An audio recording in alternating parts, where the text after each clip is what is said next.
હમણાં એક ભાઈ મને મળ્યા, મને કે સ્વામી મારા ઘરેથી મારી દીકરી કોલેજની પરીક્ષા આપવા જવું છે એમ કહીને ભાગી ગઈ અને થોડાક સમય પછી ઘરમાં લેટર આવ્યો. લેટર શું આવ્યો કે મેં લવ મેરેજ કરી લીધા છે, કોર્ટ મેરેજનું કાગળિયું આવ્યું.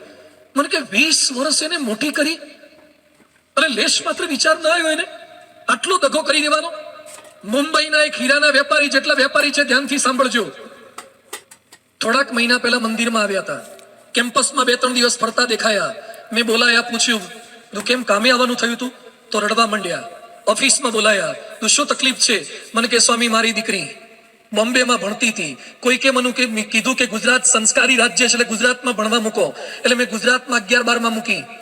એમાં એને 11મા ધોરણમાં એની સ્કૂલના શિક્ષક સાથે પ્રેમ થઈ ગયો. 11મા ધોરણમાં ભણતી છોકરીને એનાથી 15 વર્ષ મોટા સ્કૂલના શિક્ષક સાથે પ્રેમ થઈ ગયો. એટલે મેં ઉઠાઈ લીધી, પાછી બોમ્બે લીધી. 12મું ત્યાં પૂરું કરાયું, કોલેજ પૂરી કરી અને બીકોમ પૂરું થયું ત્યારે ભાગી ગઈ છે.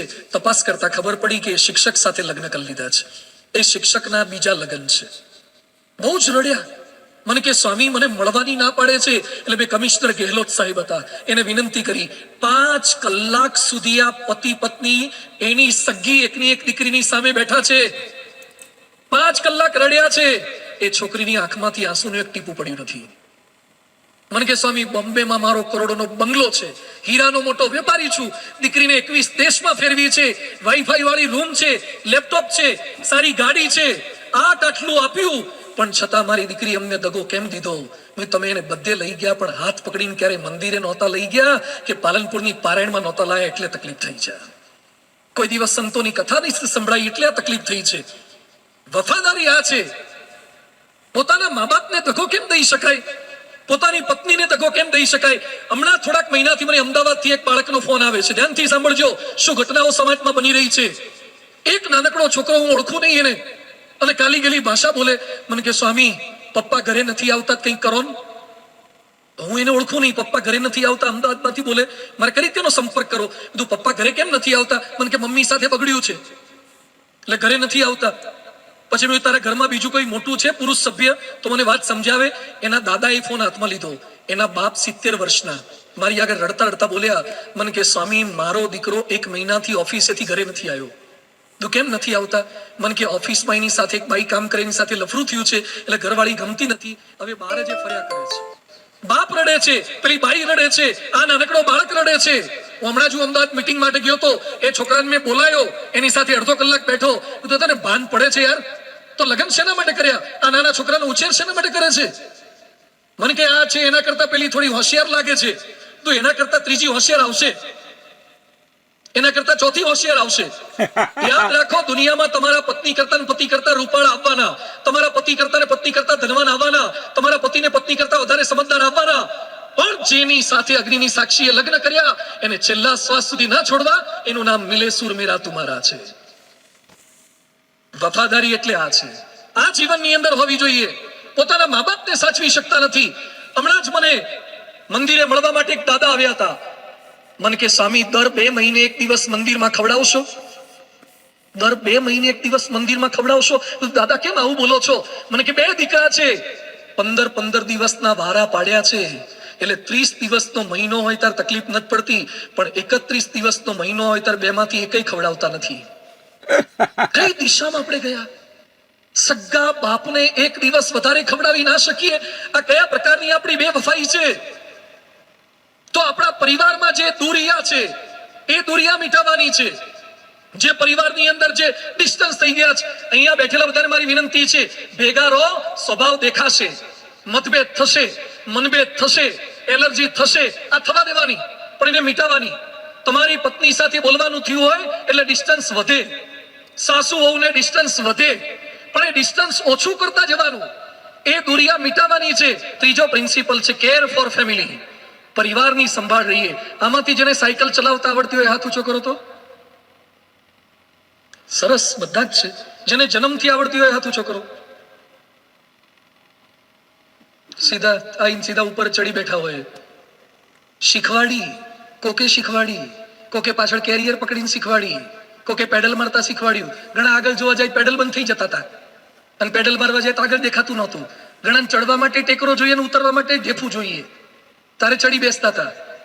આપણને કોકે સાયકલ શીખવાડી, આપણને કોકે લખતા શીખવાડ્યું. અનેક લોકોનો આભાર છે. તો જેણે આપણને મદદ કર્યું છે એને ક્યારે ભૂલીએ નહીં. Care for family. આપણા પરિવારના સભ્યોને કેમ મદદ ન કરી શકીએ, એની સેવા કેમ ન કરી શકીએ? આપણને ગમતા નથી ઘણા. એક યુવક મને મળ્યો, મને કે સ્વામી પ્રાર્થના કરો ને, મારા લગ્ન છે. તું લગ્ન માટે પ્રાર્થના કરશું, પણ કે એમ નહીં, મારા લગ્ન નજીક છે, 15 દિવસ બાકી છે, દાદીમાં બીમાર છે અને સિરિયસ છે, અને જવું કે ના જવું, સિંગલ ફેસ, સિંગલ ટ્રિપલ એવું થયા કરે છે. અને જો માજી ઉપડી ગયા તો રિસેપ્શન બગાડશે, ડીજે બગાડશે, મિષ્ટાન બગાડશે, હલ્દી રસમ બગાડશે. એટલે માજી ટકી જાય એવું કરો. બધું ભગવાનને પ્રાર્થના કરીએ. અમે તો અભિષેક કર્યો, સંતો તો પ્રાર્થના કરે, પછી કરતા કરતા તો ભગવાન છે. પછી પાછું થોડાક વખત પછી પાછો મળ્યો એટલે બધું કેમ છે લગન? મને કે સુખ શાંતિથી પતી ગયા, કોઈ વાંધો ના આવ્યો. બધું હવે કેવું છે?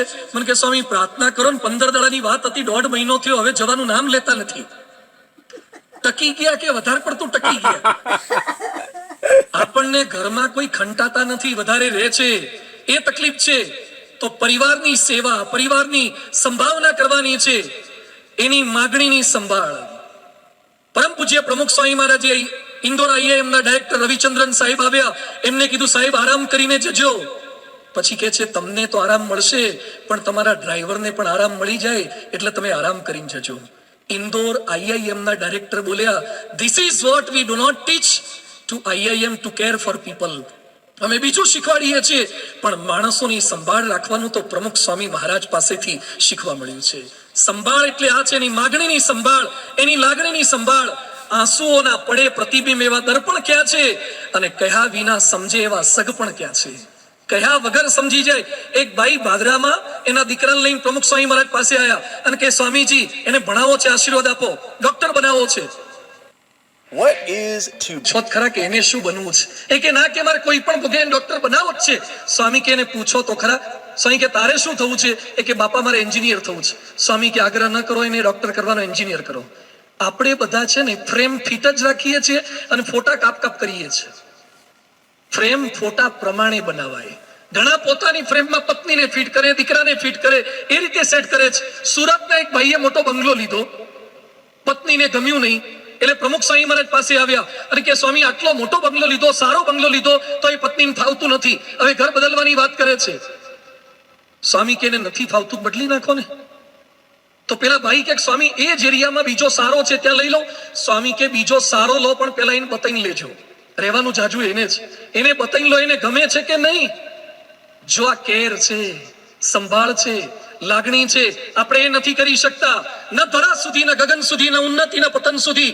અહીં આપણે તો જવું હતું બસ એકમેકના મન સુધી. આકાશમાં જતા શીખી ગયા આપણે, પણ બીજાને સમજતા નથી શીખી શક્યા. ધ્યાનથી સાંભળજો. એક હીરાના વેપારીનું મૃત્યુ થયું, હીરાનો કારીગર, એનું મોત થયું. એની પત્નીને બાળક 2 જ હતા. એની પત્નીએ તપાસ કરી તો ઘરમાંથી એક પડીકું મળ્યું. પડીકું ખોલ્યું તો હીરા દેખાયા. એટલે પત્નીને એમ થયું કે હવે ઘર ચલાવવા માટે પૈસા તો જોઈશે. પતિ તો મરી ગયા, હું તો હીરા ઘસી શકું એમ નથી, તો આ હીરા વેચી નાખીએ તો ઘર ચાલે, છોકરા ભણે. એટલે એનો ભાઈ પણ હીરા જ ઘસતો હતો. એટલે એને બોલાયા કે ભાઈ મારા પતિ તો ગુજરી ગયા છે, પણ હીરાનું એક પડીકું ઘરમાંથી હાથ આવ્યું છે ને મોટું પડીકું છે, તો તું હીરાનો વેપાર કરે છે તો આટલા મને વેચી આપ ને પૈસા આપ, તો એમાંથી મારું ઘર ચાલે. પેલા ભાઈએ હીરાનું પડીકું ખોલીને જોયું, પછી મલકાયો, પછી બંધ કરીને પાછું આપી દીધું. કે છે બેન હીરા રાખ તારી પાસે, વેચવા નથી, હું બેઠો છું ને, ભાણિયાને ભણવાની જવાબદારી મારી છે, તું ચિંતા ના કરીશ. ધીમે ધીમે ઘર ખર્ચ બધું આપતા ગયા. પેલો ભાણિયો મોટો થયો અને ભાણો પાછો શીખ્યો હીરાનું જ, હીરા પારખું થઈ ગયો. પછી એની માએ કીધું બેટા તારા બાપુજી તું નાનો હતો તારે મરી ગયા હતા, અને એ વખતે હીરાનું પડીકું મૂકીને ગયા હતા, મેં ખોલ્યું હતું પણ મામાએ ના પાડી હતી કે હાલ નથી, ઘરનું ગુજરાન તો હું ચલાવીશ. હવે તું હીરા શીખી ગયો, તને બતાવું કે કેવા હીરા તારા બાપ મૂકીને ગયા છે, તો આપણે નવી ગાડી મકાન માટે તારા લગ્નમાં કામ લાગે. એની માએ જેવું પડીકું બતાવ્યું અને છોકરાએ હાથમાં લીધું, બધું ફેંકી દીધું. એની માં કે બેટા શું કરે છે, આ હીરા કેમ ફેંકી દીધા, તારા બાપ મૂકીને ગયા હતા? એ કે નો, હીરા કાચના ટુકડા છે. એટલે એની માએ એના ભાઈને બોલાયા કે જે ભાઈ આજથી 15 વર્ષ પહેલા, 20 વર્ષ પહેલા મેં તને પડીકું બતાવ્યું કે હીરા છે, તાર તું મને કઈ બોલ્યો નહોતો અને પાછું મૂકી દેવાની વાત કરી હતી, ને અત્યારે મારો દીકરો કહે છે કે આ તો કાચના ટુકડા છે. તો એ વખતે કાચના ટુકડા જ હતા. તો તે મને કીધું કેમ નહીં? હવે સાંભળજો બધા જ ભાઈઓ, બેન સાથેના સંબંધો સાચવવા હોય તો, પત્ની સાથેના સંબંધો સાચવવા હોય તો એ ભાઈ કે છે, બેન 20 વર્ષ પહેલા પણ એ કાચના ટુકડા જ હતા, પણ હું જો એમ બોલ્યો હોત કે આ તો કાચ છે તો તને એમ થાત કે ભાઈની દાનત બગડી છે. હીરા છે પણ કાચ કઈ મારી પાસેથી પડાવી લેવા છે, પણ મેં તારા દીકરાને હીરા પારખું થવા દીધો, અને 12 વાળા સલાહ આપે એના કરતા ઘર વાળા કાચના ટુકડા કે વધારે સારું છે. સત્ય કહેવાનો પણ એક સમય હોય છે. ઘણા કે હું તો બધાને સીધું ચોખ્ખું કહી દઉં, ચોખ્ખું ના કહેવાય. હવે સત્ય કહેવાનો પણ એક સમય હોય છે. તો સંભાળ એટલે આ છે, કેર એટલે આ છે. નિસ્વાર્થ ભાવે પરિવારના સભ્યો સાથે જોડાવાનું છે. ચંદ્ર પર કે મંગળ ઉપર છુપાયેલા પાણી શોધવાનો પ્રયત્ન કરીએ છીએ, પણ પરિવારના સભ્યોની આંખમાં પાણી જોવાનું રહી જાય છે. ચંદ્ર પરનું પાણી, મંગળ પરનું પાણી બહુ કામ નહીં લાગે. પતિ પત્નીની આંખમાં કે બા બાપુજીની આંખમાં ક્યાંક પાણી ડોકાય ને, એ થોડુંક જોવાનો પ્રયત્ન કરજો. અને ચોથો મુદ્દો છે બેર ફોર ફેમિલી. પરિવાર માટે સહન કરો. બહુ સરસ વાત છે. પરિવાર માટે થોડુંક સહન કરતા શીખીએ. અમદાવાદમાં એક બાપે દીકરીને કિચન લેવાની ના પાડી તો ઘર છોડીને જતી રહી. રાજપીપળામાં માતાએ પુત્રને ટીવી જોવા માટેના, ફિલ્મ જોવાના પૈસા ના આપ્યા, માતાની હત્યા કરી દીધી. ઝારખંડમાં એક છોકરાએ જેગુઆર ગાડી લેવાની વિનંતી કરી બાપને કે મને જેગુઆર લઈ આપો. BMW તો હતી જ, તો કે મને BMW નથી ફાવતી, જેગુઆર જોઈએ છે. એના બાપા કે BMW નવી છે, આ વાપર, પછી જેગુઆર લાવશું. આ ગુસ્સામાં આવી ગયો અને મોટી એક કેનાલ પસાર થતી તેની બાજુમાં BMW લઈ ગયો અને ધક્કો મારીને અંદર નાખી દીધી. બોલો, પણ સેજ મારા બાપુજીએ મારું ગમતું ન કર્યું, સહન કરી શકતા નથી. એકવાર એક ઘરની અંદર પત્ની દાળ પીરસવા ગયા. પતિદેવો સાંભળજો ધ્યાનથી. પત્ની દાળ પીરસવા ગયા, એમાં રોટલી પર દાળનો છાંટો પડ્યો. અને અમુકને એવી ટેવ હોય છે, સહેજય છે ને સહેજ છાંટો ચલાવી ના લે. એમાં પતિ ગુસ્સે થઈ ગયા, કેટલા વખતથી પીરસે છે ને પીરસતા આવડતું નથી. રોટલી કૂણી કરી નાખી, ભીની કરી નાખી, હવે કડક નહીં રે, મજા નહીં આવે. અને પત્ની ઉપર ગુસ્સે થઈ ગયા, પત્નીને લાફો માર્યો. બહુ હિંમત વાળા હતા, લાફો માર્યો. એ જ વખતે એના હાળાનો પ્રવેશ થયો. કોણ જાણે ટાઈમે જ આયા ભૈરાજ. અને એના ભાઈએ જોયું કે મારી બેન ઉપર હાથ ઉપાડે છે, મારી ગેરહાજરીમાં ઉપાડે છે, તો રોજ તો કેવું મારતા હશે.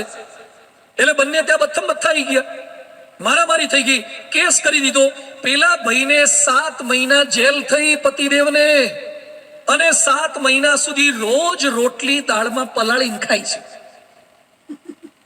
કારણ કે જેલની રોટલીઓ જોઈ છે, એને પલાળવી જ પડે, એમાં છાંટો દાળ ના ચાલે, આખી દાળ જોઈએ. તો થોડો છાંટો ચલાવી લીધો હોત તો, પણ આ ચલાવી ના શક્યા, સહન નથી કરી શકતા. એકવાર પતિ પત્ની વચ્ચે ઝઘડા બહુ થતા હતા, એટલે મનોચિકિત્સકે પત્નીને કીધું કે ભૂલ થાય, પતિને માફ કરવા, થોડું ઘણું સહન કરો. તો પત્ની કે નહીં જ કરું. એ કે ભગવાન આવીને કહેતો તોય નહીં કરું. એટલે પણ ભગવાન કહેતો, એ કે ભગવાન કહેશે તોય નહીં કરું. કેમ? કારણ કે ભગવાને મારા પતિને બનાવ્યો છે, પરણ્યા નથી ને એની જોડે. પરણે જ ખબર પડે કે પતિ જોડે કેમનું રહેવાય છે. દુનિયાના તમામ માણસને લગભગ એમ લાગે છે કે આ તો હું સહન કરું, બાકી બીજું કોઈ સહન કરે નહીં. બધા એમ જ માનતા હોય છે કે મારા જેવું લગભગ કોઈ સહન કરે નહીં. અરે રામ ભગવાને શું સહન કર્યું હતું? 14 વર્ષ જંગલમાં જવાનું, કઈનો બદલો લેવાની વાત નથી કરી. લક્ષ્મણે નિસ્વાર્થ ભાવે સહન કર્યું. હવે ધ્યાનથી સાંભળજો, લક્ષ્મણે શું સહન કર્યું. પત્નીને છોડીને 14 વર્ષ ભાઈ ભાભીની સેવા કરવા ગયા. આટલી સેવા કરતા હતા તો એ સીતાએ લક્ષ્મણને બહુ જ ખરાબ શબ્દો કીધા કે તારી દાનત એવી છે કે રામ મરી જાય તો હું તારી સાથે લગ્ન કરું, એટલે તું રામને બચાવવા નથી જતો. હવે લક્ષ્મણ બિચારો પગથી ઉપર નજર કરીને જોતો નહોતો. યાદ રાખજો, તમે ગમે તેટલી ભાઈ ભાભીની સેવા કરશો ને તો એ કેટલીક ભાભીના મોઢામાંથી શબ્દો નીકળશે ખરા. અને લક્ષ્મણ રેખા દોરીને ગયો તો એ ભાભીએ લક્ષ્મણ રેખાનું ઉલ્લંઘન કર્યું, લક્ષ્મણનું અપમાન કર્યું, લક્ષ્મણ રેખાનું અપમાન કર્યું. તો એ લક્ષ્મણ બિચારો પાછો ભાભીને શોધવા માટે, મહેનત કરવા માટે પડી ગયો. ભાભી સાથે આંટી રાખી, અબોલા રાખ્યા, રીસ રાખ્યા. કેટલું સહન એને કર્યું હતું. રાવણ સામે જે સીતાની નજર પણ નહોતી કરી, એ સીતાને રામ અગ્નિ પરીક્ષામાં પસાર કરે. પણ છતાં રામે શંકા કરી છે. અરે અગ્નિ પરીક્ષા કરી અને સગર્ભ અવસ્થામાં કાઢી મૂક્યા છે, છતાં સીતાએ હસ્તે મુખે સહન કર્યું. પાંડવોએ સહન કર્યું. દ્રૌપદીનું વસ્ત્રાહરણ એ પણ સહન કર્યું. અને ભગવાન કૃષ્ણ જે સહન કર્યું છે ને, જન્મ જેલમાં થયો, મૃત્યુ પારધી દ્વારા થયું. દ્રૌપદીના વસ્ત્રાહરણમાં પહોંચ્યા તો દ્રૌપદી પાછી શું કે, કૃષ્ણ મોડું બહુ કર્યું. કૃષ્ણ કે મોડું નહોતું કર્યું, હું તો વેઇટિંગમાં બેઠો જ તો. તું યાદ કરે પછી અવાય ને, હું તો રાહ જ જોતો હતો. કૃષ્ણ ભગવાને મહાભારત યુદ્ધ અટકાવવાના પ્રયત્ન કર્યા તો એ ગાંધારીએ શાપ આપ્યો કે તારા લીધે જ યુદ્ધ થયું છે, અને કૃષ્ણ ભગવાનને શાપ ખાવો પડ્યો. તો ભગવાને સહન કર્યું, ભક્તોએ સહન કર્યું. પરમ પૂજ્ય પ્રમુખ સ્વામી મહારાજના ચિત્રલેખાના તંત્રીએ પ્રશ્ન કર્યો તો લોકો ટીકા કરે, પ્રશ્નો કરે, તમને લાગતું નથી? પ્રમુખ સ્વામીજી બોલ્યા હતા કે અમને તેની ચિંતા જ નથી. બોલનારા બોલ્યા કરે, એનો વિચાર જ નથી. અરે બોલે નહીં, અક્ષરધામ પર એટેક થઈ જાય ને તો એમને વિચાર નથી આવતો. કોઈ પણ પરિસ્થિતિમાં લેશ માત્ર એ ગભરાતા નથી. આજે વિશ્વવંદનીય સંત મહંત સ્વામી મહારાજ, એમનો એક પ્રસંગ મારે કહેવો છે. મોરબી મહંત સ્વામી મહારાજ આવ્યા હતા ત્યારે મેં સંતો એમને પ્રશ્ન પૂછ્યો કે સ્વામી આપનું પણ અપમાન બહુ થયું છે, અંદરના બહારના તમારી ટીકા કરી છે, અડધૂત કરવાના પ્રયત્ન કર્યા છે, તો તમને લાગ્યું નથી? હવે સાંભળજો, મહંત સ્વામી શું બોલ્યા કે છોકર મત કહેવાય, એ તો બધાની છોકર મત કહેવાય. પછી સ્વામીજી એક વાક્ય બોલ્યા કે મને ક્યારે કોઈએ અપમાન કર્યું એવું લાગ્યું જ નથી. આ કઈ ભૂમિકા પર જીવતા હશે? એ દાઢમાં તો નહીં પણ દાંતમાંય નથી રાખતા કોઈને. એમને તો દાઢમાં તો રાખતા જ નથી, કોઈને દાંતમાંય નથી રાખતા. લડાઈ અપને આપ સે હો તબ જીતના ચાહીએ. આ જોજો ધ્યાનથી, હિન્દી કોટેશન યાદ રાખજો ને બોલજો કાલે એકવાર. અત્યારે હું બોલાવું છું, બોલો. લડાઈ અપને આપ સે હો તબ જીतना चाहिए, लड़ाई जो अपनों से हो तब हारना चाहिए. સમજી ગયા? પોતાની જાત સાથે લડાઈ થાય તો જીતીને બતાવવાનું, એમાં હારી જઈએ છે. રાત્રે એલાર્મ મૂક્યું કોણે હોય? આપણે. અને હવારના પોરમાં સ્નૂઝ દબાઈને પાછું હુઈ કોણ જાય? આપણા એલાર્મને આપણે જ ખોટું પાડીએ છીએ ને. તો કેમ હારી ગયા પોતાની જાત સામે? જાત સામે ખાવા બેસતા પહેલા બધા શું કે હવે માપનું ખાવું છે, ભલે કોઈ આગ્રહ કરે ખાવું નથી, અને જમીન ઉભા થઈને પે ગારું વધારે ખવાઈ ગયું. મોટે ભાગે લગભગ બધા બક્કલ ઢીલા કરતા હોય. કેમ? તો કેમ હારી ગયા પોતાની જાત સામે? જીભ સામે હારી ગયા, આંખ સામે હારી ગયા, કાન સામે હારી ગયા, પોતાની જાત સામે હારી જાઓ છો. જાત સામે જીતો અને પોતાના પરિવારજનો સામે હારી જાઓ તો મિલે સુર મેરા તુમારા થશે. એની સામે હારી જવાનું છે. પોતાના જે કઈ સ્વજનો છે એની સામે હારી જવાનું, અને આપણને જ્યાં મળ્યા છે એની સામે હારવાનું. પ્રશ્નો તો થાય, વિઘ્નો તો આવે, કોઈ આપણું કહ્યું ન કરે, પણ છતાં આનંદથી રહેવાનું છે. અને કદાચ બધાને પહોંચી વળો એવી તમારી તાકાત હોય. ઉત્તરામચરિતમાં લખ્યું છે, સર્વેષામેવ પર્યાપ્તો રાક્ષસાનામ અહમ યુદ્ધિ કિંતુ રામસ્ય પ્રીત્યર્થમ વિસહિષ્યહમ ઈદૃશમ. હનુમાનજીને જ્યારે બાંધી દીધા ત્યારે હનુમાનજી કહે છે, આખી લંકાને હું એકલો પહોંચી વળું એમ છું, પણ છતાં હું લંકાના લોકોને મારીશ નહીં, કારણ કે રામ રાજી નહીં થાય. કેટલાક શું કે હું તો હમણાં મારા બાપને ચોપડી દઉં, મારી વહુને કહી દઉં, મારા પતિને કહી દઉં. તમારામાં બધાને ચોપડાવવાની તાકાત હોય છતાં પણ ચૂપ રહેશો ને તો મિલે સુર મેરા તુમારા થશે. I use PayPal to buy this ticket. વિજય નથી થયો, સહન શક્તિ વાળાનો વિજય થયો છે. સો બેર ફોર ફેમિલી. આ કરવાનું છે આપણે. સ્વભાવ સહન કરવા પડે, અલગ અલગ પ્રકૃતિ સહન કરવી પડે. રસોઈ કરવા માટેની તપેલી કેવી હોય? ગેસ પર મૂકી હોય, પ્રાઇમસ પર મૂકી હોય તો તપેલી તો ગરમ જ હોય. એને હાથેથી પકડાય નહીં, સાણસીથી કે ગાભાથી પકડવાની. ઘણા કે તપેલી બહુ ગરમ છે, દાજી ગયા. ભાઈ તપેલી તો તપેલી જ હોય. ઉપર મૂકો ત્યારે સાણસીનો ઉપયોગ કરો. ઘરમાં રસોઈ કરવી હશે ને તો કેટલીક તપેલીઓ જોઈએ. એમાં આપણે ધંધો ચલાવવો હોય ને ત્યારે કેટલીક તપેલીઓ જોઈએ. સમાજ ચલાવવા માટે કેટલીક તપેલીઓ જોઈએ. તપેલી પાસે કામ લેતા શીખી જાઓ. ઘરમાં કોઈક બોલકા હોય, શાંત હોય, કોઈક શંકાશીલ હોય, આળસુ હોય, ખાઉદા હોય, આગા પાછા હોય, પણ દરેકના સ્વભાવ હોય.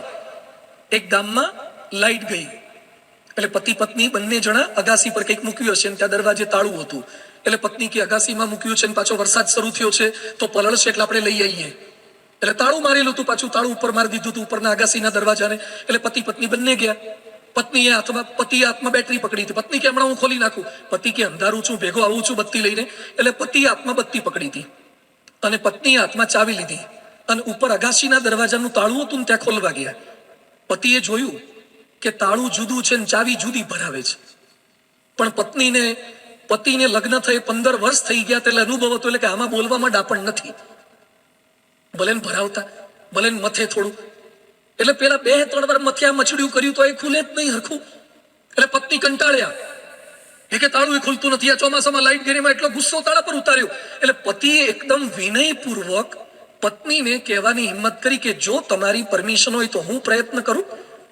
હું તાળું ખોલવાનો પ્રયત્ન કરું એટલે પત્ની પાછા છણકો કરીને શું કે અમારાથી ના ખોલ્યું, તમારાથી હું ખોલવાનું હતું, લો તારે એમ કરીને ચાવીને જુડો હાથમાં નાખ્યો અને પત્નીએ બત્તી પકડી. પતિની ચાવી તો ખબર જ હતી, પેલા ખોટી ભરાવતા હતા, એટલે પતિએ જેવી ચાવી એકવાર આમ કરીને અને તરત હારું તાળું ખુલી ગયું. એટલે પતિએ પત્ની સામે જોયું કે વાહ, કોંગ્રેચ્યુલેશન્સ, વેલ ડન, અભિનંદન આપશે. ત્યાં પત્ની બત્તી પકડતા પકડતા શું બોલ્યા, બત્તી આમ પકડાય તો ખુલે ને, બત્તી ઝરખી ના પકડે ભાઈ ક્યાંથી ખુલે? હવે આવા લોકોને બોલો કેમ ના પહોંચી વળવું? એટલે બત્તી પકડવા તાળા ખુલે, ચાવીઓ ખોટી ભરાવે છે ને પાછા. એટલે આ પરિવારની અંદર પ્રેમથી રહેવું હશે તો જાત જાતના અલગ અલગ સ્વભાવો બધાના આપણે સહન કરવા પડશે. પણ એ કરીએ છીએ પાછું માનવાનું નથી. હું જ સ્વભાવ સહન કરું છું એમ નહીં, કહેવાનું પણ નથી. એકવાર એક બેનના લગ્ન થયા. લગ્ન થયા પછી એમણે પતિ સાથે શરત એવી કરી કે હું મારા બાપુજીના ત્યાંથી એક સુટકેસ લઈ આવ્યું છું. પહેલા તો પેલી પેટી લાવતા હતા, લોઢાની પેટી લાવી છું, અને હું જ્યાં સુધી ન કહું ત્યાં સુધી તમારે આને અડવાનું નહીં. પતિ કે વાંધો નહીં, પિયરમાંથી લાવી છે તો આપણે હું માથાકૂટ કરવી. એટલે પેટી લાવીને મૂકી દીધી. 5 વર્ષ, 10 વર્ષ, 15 વર્ષ, 50 વર્ષ થઈ ગયા. પત્નીએ સામેથી બોલે નહીં, પતિ કે આપણે શું કરવા સામેથી કોકની દાઢીમાં હાથ નાખવાનું, શું કરવા હળી કરવી, નથી જોવી એની પેટી. પછી પત્નીનો અંતિમ સમય નજીક આવી ગયો, પત્ની બીમાર પડ્યા, એટલે પતિ બાજુમાં બેઠા હતા, અંતિમ સમય હતો. એટલે પત્નીએ કીધું પેલી પેટી ઉપર મૂકી છે, 50 વર્ષ થઈ ગયા, આજ સુધી તમે ખોલવાનું નથી કીધું, એ બદલ અભિનંદન, પણ આજે હું કહું છું લાવો પેટી હેઠે લાવો. એટલે પતિ હેઠી લાવ્યા. પેટી ખોલી તો પેટીમાં 2 ઊનની નાની ડીંગલીઓ હતી, ઊનની બનાવેલી, બૈરાઓ બનાવે ને ઘરમાં એવી ઊનની નાની ડીંગલીઓ, 10 લાખ રૂપિયા હતા. એટલે પતિ તો એકદમ ખુશ થઈ ગયા અને આશ્ચર્યચકિત થઈ ગયા. એટલે પછી એને કીધું 10 લાખ રૂપિયાની બચત તે મને કીધા વગર કરી દીધી, ખરેખર તું તો સંયમી કહેવાય ને બચત કરનારી કહેવાય. એ કે 10 લાખ રૂપિયા તો તે બચત ના કર્યા હશે એ મને સમજાઈ ગયું, પણ આ ઊનની ડીંગલીઓ 2 કરી છે મને સમજાયું નહીં, આ ઊનની ડીંગલીઓ કેમ? એટલે પત્નીએ શું કીધું કે મારા જ્યારે તારી સાથે લગ્ન થયા ને ત્યારે મારી બાએ મને ટ્રેનિંગ આપી હતી કે જ્યારે જ્યારે તારા પતિ સાથે ના બને ને, ઝઘડો થાય, તને ગુસ્સો થાય, અબોલા લેવાનું મન થાય, છૂટાછીટા લેવાનું મન થાય, એ સમયે તારે પતિમાં ગુસ્સો કરતા કરતા ઊનની એક ઢીંગલી બનાવી દેવાની, સોયો હાથમાં લઈ અને ઊનની એક ઢીંગલી બનાવી દેવાની. એટલે ગુસ્સો પતિ પર જેટલો હોય ને એક ઢીંગલીમાં ઉતરી જાય. તો એની આ 2 ઢીંગલીઓ તને દેખાય છે, તારા પર મને ગુસ્સો આવ્યો, એની આ ઢીંગલીઓ બની. તો પતિ તો રાજી થઈ ગયો. એ કે 50 વર્ષની આપણી ગૃહસ્થ જીવનમાં 2 જ વાર તને મારા પર ગુસ્સો આવ્યો તો તમારું વર્તન કેટલું સારું કહેવાય. 2 જ વાર તને મારા પર ગુસ્સો આવ્યો. પત્ની કે આ જે 10 લાખ દેખાયા ને ઢીંગલીઓ વેચી એમાંથી આયા છે. આ છેલ્લી 2 તો વેચવાની રહી ગઈ છે. આ ઢીંગલીઓ વેચી એમાંથી કેટલું મેં સહન કર્યું છે. પણ યાદ રાખો, સહન કરો પણ કો નહીં. મિલે સુર મેરા તુમારા એટલે આ છે, પરિવાર સાથે સહન કરવાની ભાવના, જતું કરવાની ભાવના. પરમ પૂજ્ય પ્રમુખ સ્વામી મહારાજ હોય કે પરમ પૂજ્ય મહંત સ્વામી મહારાજ એ શીખવાડે છે. 23 ફેબ્રુઆરી 2019 ના રોજ મહંત સ્વામી મહારાજ પૂનામાં હતા અને રંગોળીમાં એક વાક્ય લખેલું હતું, સંપ રખને કે લીએ ઝુકના હોતા હૈ, સહના હોતા હૈ. દુનિયા આપણને શીખવાડે કે કભી ઝુકેગા નહીં. શું શીખવાડે? જો ઝુકેગા નહીં વો ટીકેગા નહીં. दुनिया सिखवाड़े छे झुकेगा नहीं. અને महंत स्वामी महाराज કહે છે संप रखने के लिए झुकना होता है, सहना होता है, दूसरों को जीताना होता है और स्वयं को हराना होता है. આ જોઈને महंत स्वामी महाराज राजी થઈ ગયા હતા. Make A relation which never ends. એવા રિલેશન બાંધો જે ક્યારે પૂર્ણ ન થાય. આપણે પણ આપણા પરિવારમાં પતિ પત્ની, સાસુ વહુ, નણંદ ભોજાઈ, ભાઈ ભાભી કંઈ પણ કહી ગયા હોય છતાં પણ એ સંગ્રહિત ન કરી રાખવું, સહન કરવાની ભાવના સાથે જીવન જીવવાનું છે. અને 5મો મુદ્દો છે રેપ્યુટ ફોર ફેમિલી. પરિવારનું ગૌરવ વધારીએ. મિલે સુર મેરા તુમારા એટલે રેપ્યુટ ફોર ફેમિલી. તમારા પરિવારનું ગૌરવ વધે એવું તો કંઈક કરો. તમારા નામની પાછળ તમારા બાપનું નામ પણ લાગે છે, તમારા નામની પાછળ તમારા ગામનું નામ પણ લાગે છે, તમારા નામની પાછળ તમારી અટક પણ લાગે છે, તમારા નામની સાથે સાથે ક્યાંક તમારા સગાવાલાના નામ પણ જોડાયેલા છે. બધાનું ગૌરવ વધે એવું કંઈક કરીએ. એક ઉદ્યોગપતિ મને મળ્યા, મને કે સ્વામી મારો દીકરો ઘરની બહાર એના મિત્રો સાથે હુકો પીતા પકડાયો. 8મા ધોરણમાં ભણે છે અને હુકો પીતા પકડાયો. છોકરાને મેં બોલાયો, પકડ્યો બધાને. કીધું હુકો ક્યાંથી લાયા? તો પડોશીના છોકરા એમ બોલ્યા કે કાકા તમારા છોકરાએ જ હુકો લીધો છે, 35,000 હુકો, 35,000 હુકો લીધો. અને નવી પેઢીને કંટ્રોલમાં કરવી અતિશય અઘરી છે. નવી પેઢીને. હમણાં એક ભાઈ એના છોકરાને મારી પાસે આયા, મને કે સ્વામી મારો દીકરો કયું નથી કરતો. શું થયું છે? મને કે બાઇક માંગે છે, બાઇક જોઈએ છે ને. સગવડ હોય તો લઈ આપો. મને કે ના, હજી તો એ 8માં ભણે છે, તો ના લઈ આપતા. 8માં ભણે છે ને બાઇક શાનું લઈ આપવાનું? મને કે જીદ લઈને બેઠો છે કે બાઇક લઈ આપો, નહીં તો હું 4 વ્હીલ નીચે, ટ્રક નીચે ઘૂસી જઈશ ને મરી જઈશ. એકનો એક દીકરો છે, બાઇક માટે જીદ લઈને બેઠો છે. તો પછી એને લઈ આવજો ત્યારે ફ્રી પડે ત્યારે, સ્કૂલેથી આવે ત્યારે. મને કે સ્કૂલે ક્યાં જાય જ છે? એને તો પ્રતિજ્ઞા લઈ લીધી છે, પહેલું બાઇક પછી સ્કૂલે જવામાં નહીં આવે. સ્કૂલ બંધ કરી દીધી છે. તો તું ઘરે હોય તો પછી લઈ આવે. કે બહાર જ બેહાડ્યો છે સેમ્પલને, પહેલા તમને મળવા આવ્યો છું. હવે એને સમજાવો, તમે બહાર નીકળો, એને મોકલો અંદર. એટલે પેલા મારી પાસે આવ્યો અને પેલા એટલી હેત પ્રેમથી મેં વાતો કરીને તમારા જેવા કોઈ કાજુ કતરી આપી ગયા હતા. તે 2-3 તો મેં મોઢામાં મૂકી, કારણ કે પેલા દાઢી કરતા પહેલા પલાળવું પડે ને, થોડું પૂરું તો કરવું પડે ને, સીધું રેઝર થોડું મરાય. એટલે મેં પેલા કાજુ કતરી ખવડાવી, બધો પરિચય પૂછ્યો, હાવભાવ કર્યા, સરસ બધી વાત. 20 મિનિટ સુધી દાખલા, દલીલ, લોજિક, સાયન્સ, સ્પિરિચ્યુઆલિટી એની સાથે એટલું સરસ સમજાયું ને. પછી 20 મિનિટ પછી એ છોકરો મને શું કે, મને કે સ્વામી શું તમે બોલો છો? શું તમારી શક્તિ છે? શું બુદ્ધિ શક્તિ છે તમારી અંદર? Logic power. અને અત્યાર સુધી હું જેટલા માણસને મળ્યો છું, તમારા જેવો કન્વિન્સિંગ પાવર મેં ક્યાંય જોયો નથી. તો મારી એક વિનંતી છે કે મારા પપ્પાને સમજાઈ દો ને, બાઇક લઈ આપે. એ કરી તો ડોબા 20 મિનિટ આટલા માટે નહોતી કાઢી. આ નવી પેઢી આ છે, એને મારે ને તમારે બધે કંટ્રોલમાં રાખવાના છે, એને બદલવાના છે, એને સુધારવાના છે. એટલે ખાલી વાર્તાઓથી ના ચાલે. અત્યારે તો આવતો થઈ ગયો છે ને, બાઇક ભૂલી ગયો છે ને, મંદિરે રેગ્યુલર કરી દીધો છે ને. દુનિયાના ગમે તેવા પ્રશ્નો હોય એના જવાબો સત્સંગમાં છે. તમારા પરિવારનું ગૌરવ વધારી શકે એવા દીકરા તૈયાર કરવા છે, એ સત્સંગમાંથી શીખવા મળશે. આ ભાઈ મને કહે છે મારો દીકરો 35,000 હુકો લાવ્યો. ગુજરાતમાં જે ડ્રગ્સ વધ્યું છે ને, 30,000 કરોડનું ડ્રગ્સ પકડાયું છે. અમદાવાદની અંદર ડ્રગ્સ પીનારા, ડ્રગ્સ ખાનારા, ઇન્જેક્શન લેનારા અને ડ્રગ્સ લેનારા નહીં, ડ્રગ્સ વેચનારા વધી ગયા છે. અમદાવાદના પોલીસ કમિશનર બોલી ગયા કે કેટલાની સ્કૂલ બેગો અમે ચેક કરીએ, સ્કૂલ બેગે ડ્રગ વેચવાનો ધંધો શરૂ થઈ ગયો છે. જો ધ્યાન નહીં રાખીએ તો ગુજરાત અને ભારત કઈ દિશામાં આગળ પ્રગતિ નહીં, અધોગતિ કરવાનું છે. આજે ફ્રેન્ડશિપ અને લવશિપના કુંડાળે ચડી અને મા બાપની આબરૂ ઓછી કરનારા કેટલા દીકરા દીકરીઓ છે, ભાગીને લગ્ન કરનારા કેટલા છે. તમારી હાર જીત એ ખાલી તમારી હાર જીત નથી, તમારા બાપની ને તમારી માની પણ હાર જીત છે, તમારા સમાજની પણ હાર જીત છે. આપણે આપણા પરિવારની આબરૂ વધે એવું કંઈક કરવું છે, આપણા પરિવારને ક્રેડિટ અપાવીએ એવું કંઈક કરવું છે. રામાયણમાં ઉલ્લેખ આવે છે કે યુદ્ધ પૂરું થયા પછી રામ ભગવાનને લઈને હનુમાનજી પોતાના ઘરે ગયા અને એ સમયે રામને જોયા પછી અંજની માતા, અંજનીની આંખમાંથી આંસુ નીકળી ગયા અને અંજની બોલ્યા કે ધન્ય ધન્ય મારી કુખ, કે મેં કેવો દીકરો જણ્યો કે મારા ઘેર ભગવાનને લઈને આવ્યો. આને દીકરો કહેવાય.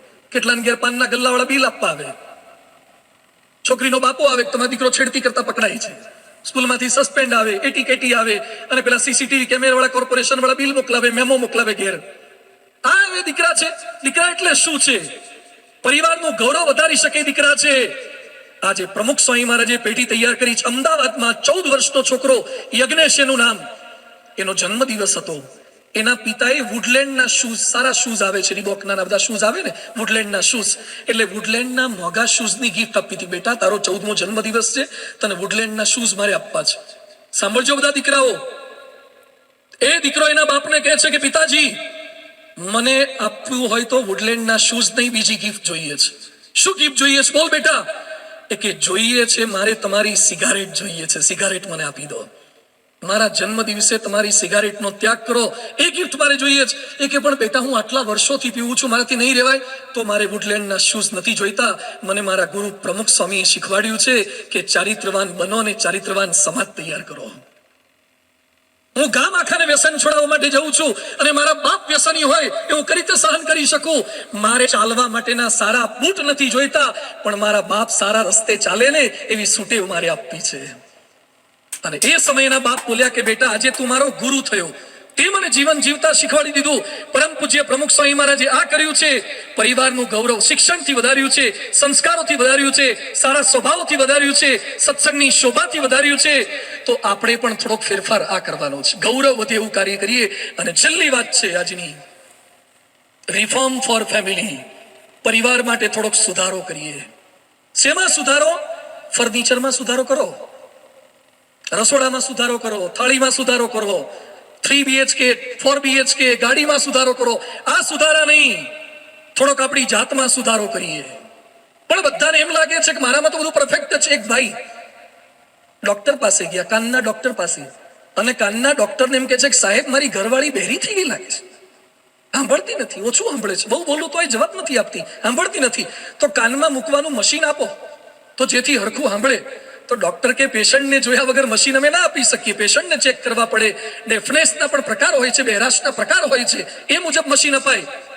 તો કે સાહેબ મશીન આપો ને, એ તો બહેરી માનતી જ નથી પોતાની જાતને, એટલે આવશે જ નહીં દવાખાને. તો ડોક્ટર કે એક કામ કરો, પેલા ઘરે જઈને તમે ટેસ્ટિંગ કરો, મને નક્કી કરીને આપો કે એને કેટલા ફૂટનું સંભળાતું નથી. તો કે સાહેબ મારે શું કરવાનું? એ કે 15 ફૂટ દૂર ઉભા રહીને પૂછજો કંઈક, પછી ન સંભળાય તો 10 ફૂટે જજો, ન સંભળાય તો 5 ફૂટે જજો, ન સંભળાય તો કાનમાં કહેજો, એટલે ખબર પડી જાય કે બહેરાશ કેટલી છે.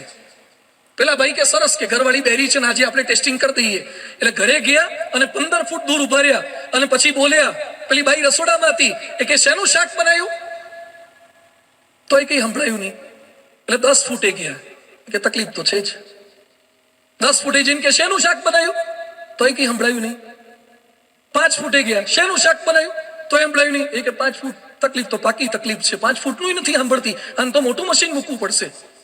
એટલે રસોડામાં એકદમ બૈરાની પાસે જઈને કાનમાં જઈને કે શેનું શાક કર્યું? ઘરવાળી કે 4 વાર બોલી કે રીંગણાનું કર્યું. 4 વાર બોલી રીંગણાનું કર્યું, હજી સંભળાતું નથી. તો બોલો મશીન કોને મૂકવાની જરૂર હતી? આ કથા સાંભળ્યા પછી ઘરવાળાના કાનમાં મશીન ન મૂકતા થોડાક તમારા કાનમાં મૂકજો. આપણામાં થોડાક સુધારા કરવાના. રિફોર્મ ફોર ફેમિલી, મારી જાતમાં સુધારો કરવાનો. ચાણક્ય માતાની સેવા કરવા માટે પોતાના દાંત તોડી નાખ્યા. ભીષ્મ પિતામહે પિતા શાંતનુને બીજા લગ્ન કરવાતા, એટલે ભીષ્મ પ્રતિજ્ઞા આજીવન બ્રહ્મચર્યની પ્રતિજ્ઞા લઈ લીધી. રિફોર્મ ફોર ફેમિલી, પોતાની જાતમાં ફેરફાર કરી દો.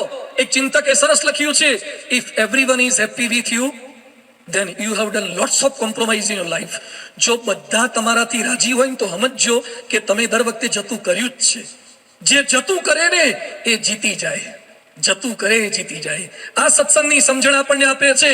તો સુધારો થોડોક કરવાનો છે, સ્ટ્રોંગ ઓપિનિયન નહીં, થોડોક પોતામાં ફેરફાર. 2001માં જ્યારે ભૂકંપ થયો ભુજમાં, એ સમયે અમદાવાદમાં મણિનગર વિસ્તારમાં મંગલમ એપાર્ટમેન્ટમાં રહેતા એક અરુણભાઈ કરીને ભાઈ દબાઈ ગયા. ભૂકંપ થયો, આખું મકાન પડ્યું, એની પત્ની ને દીકરો તો ક્યાંક વિખાઈ ગયા, પકડાયા જ નહીં, ખબર જ ના પડે. આ ભાઈ દટાયા, એની સામે સ્લેબ પડ્યો.